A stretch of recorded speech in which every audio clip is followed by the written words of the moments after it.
سب سے پہلے کس سے مقابلہ کرنا ہوگا؟ اپنے نفس سے. وہ جو کل شعر سنایا تھا کہ مسجد تو بنا دی شب بھر میں ایما کی حرارت والوں نے، من اپنا پرانا پاپی ہے برسوں میں نمازی بن نہ سکا. کوئی شخص رشوت پیش کر رہا ہے، حرام شے ہے، نفس کیا کہتا ہے؟ لے لو. کہتا ہے کہ نہیں؟ اور بڑی پٹیاں پڑھاتا ہے کہ یہ سارا تقویٰ کا ہیضہ تمہیں ہو گیا ہے، فلاں حاجی ہے، فلاں وہ ہے، وہ بھی لیتا ہے. اور فلاں ضرورت رکی پڑی ہے، بچے کی فیس نہیں گئی ہے، بیوی کو اتنا عرصہ ہو گیا ساڑی کی فرمائش کرتے ہوئے ساڑی نہیں خریدی گئی ہے. یہ ساری پٹی پڑھائے گا نفس کے نہیں.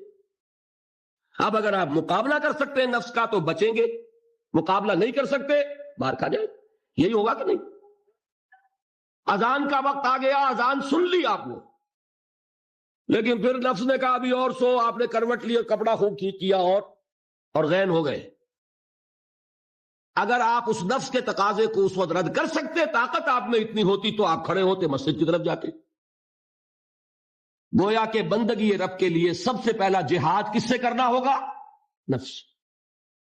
اچھا نفس اکیلا نہیں ہے، اس کے پیچھے ایک بہت بڑا بدماش ہے، وہ شیطان لعین. وہ اسے اکساتا رہتا ہے، پھونکے مارتا ہے. الذی یوسوس فی صدور الناس، اشتعال پیدا کرتا ہے، پٹیاں پڑھاتا ہے، برائی کو مزین کرتا ہے، بے حیائی کو فیشن کا نام دیتا ہے، ناچ گانے کو وہ کلچر کا نام دیتا ہے. یہ سارا کچھ کر رہا ہے. تو اگر شیطان سے مقابلہ نہیں کر سکیں گے تو اللہ کی بندگی کر سکیں گے. تیسری چیز، معاشرہ بگڑا ہوا ہے. بگڑے ہوئے معاشرے کا ایک دباؤ ہے آپ پر.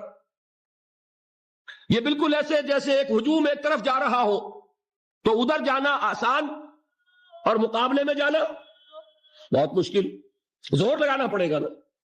تو معاشرے کا رخ کچھ اور ہے، آپ کا رخ کچھ اور ہے.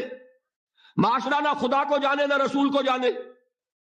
آپ چاہتے ہیں اللہ اور اس کے رسول کے حکم پہ چلنا، کشمکش کرنی پڑے گی کہ نہیں؟ بہت پیارے ہیں وہ مصرے، زمانہ بات و نہ سعادت تو با زمانہ فتیش. زمانہ تمہارے ساتھ اگر موافقت نہیں کر رہا، زمانے سے جنگ کرو. اور بے غیرت اور بے حمیت اور بودے اور بزدل اور کچے لوگوں کا اصول کیا ہے؟ زمانہ بات و نہ سعادت تو با زمانہ بساز. زمانہ تمہارے ساتھ موافقت نہیں کرتا، بھائی تم زمانے کے رنگ میں لگے جاؤ. آسان راستہ کون سا ہے؟ زمانہ تمہارے رنگ میں نہیں آتا، تم اس کے مطابق ڈھل جاؤ، کوئی تکلیف ہوگی. اور زمانہ تمہارے ساتھ اگر موافقت نہیں کر رہا، تم زمانے سے لڑو، تکلیف آئے گی کہ نہیں؟ 3 جہاد کرنے پڑیں گے تو انسان اللہ کا بندہ بن سکے گا. بات سمجھ میں آئی؟ اسی لیے جب پوچھا گیا حضور سے ای الجہاد افضل یا رسول اللہ، اے اللہ کے رسول سب سے افضل جہاد کون سا ہے؟ آپ نے فرمایا ان تجاہد نفسک فی طاعت اللہ. سب سے افضل جہاد یہ کہ اپنے نفس سے جہاد کرو، کشمکش کرو، مقابلہ کرو، تاکہ اسے اللہ کا مطیع بناؤ. یہ جہاد ہے افضل الجہاد. پہلے میں نے کہا تھا پہلی منزل سب سے اہم، تو جو پہلی منزل کا جہاد ہے وہ افضل الجہاد. بالکل 2 اور 2 4 کی طرح کی بات ہے. اور اسی کو کہا گیا جہاد اکبر. جب آپ غزوہ تبوک سے واپس آئے ہیں، آپ نے فرمایا مسلمانوں یہ نہ سمجھنا جہاد ختم ہو گیا. رجعنا من الجہاد الاصغر الى الجہاد الاکبر. وہ تو چھوٹا جہاد تھا جو ہم کرنے گئے تھے کافروں سے خلاف. یہ بڑا جہاد ہے جو مدینے میں رہ کر ہوگا، ہر آن ہوگا. وہ تو کبھی ہوتا ہے کبھی نہیں ہوتا، یہ ہر وقت ہوتا ہے. ہر صبح ہوتا ہے، ہر رات ہوتا ہے، ہر شام ہوتا ہے، ہر لحظہ ہوتا ہے. ہر وقت کشمکش ہے خیر و شر کی، حلال اور حرام کی، صحیح اور غلط کی. زمانے کی روش اور دین کا تقاضا ٹکرا رہے ہیں. آپ اگر اس راستے پر پہلا قدم رکھیں ایک عزم کے ساتھ تو ہوش ٹھکانے آ جائیں گے. دن میں تارے نظر آئیں گے، 14 طبق روشن ہو جائیں گے کہ دین کا نام لینا آسان ہے، چلنا بہت مشکل. چمی گویم مسلمانم بے لرزم کے دانم مشکلات لا ادارہ. یہاں پر بھی نوٹ کیجئے کہ یہ 3 اس کے مرحلے ہیں جو منہج انقلاب نبوی میں ہم نے واضح کی. طاقت کے ساتھ طاقت، پنجہ آزمائی. پہلا مرحلہ صبر محض ہے.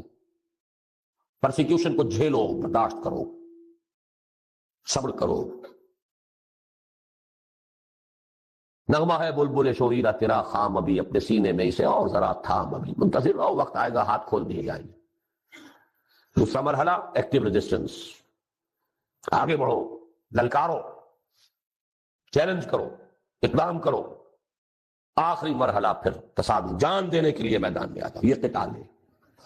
اسی لیے میں نے ایک مرتبہ تقریر کی تھی ڈمبر میں، پہلی مرتبہ مجھے یاد ہے، میں نے یہ 9 منزلیں بیان کی تھی۔ 8 منزلیں جہاد ہیں، 9ویں منزل جا کر قتال بنتی ہے۔ پہلی منزل پر 3 جہاد تھے نا، نفس سے، شیطان سے، بگڑے ہوئے معاشرے سے۔ دوسری منزل پر دعوت و تبلیغ بالحکمہ بالموعظہ جدال احسن۔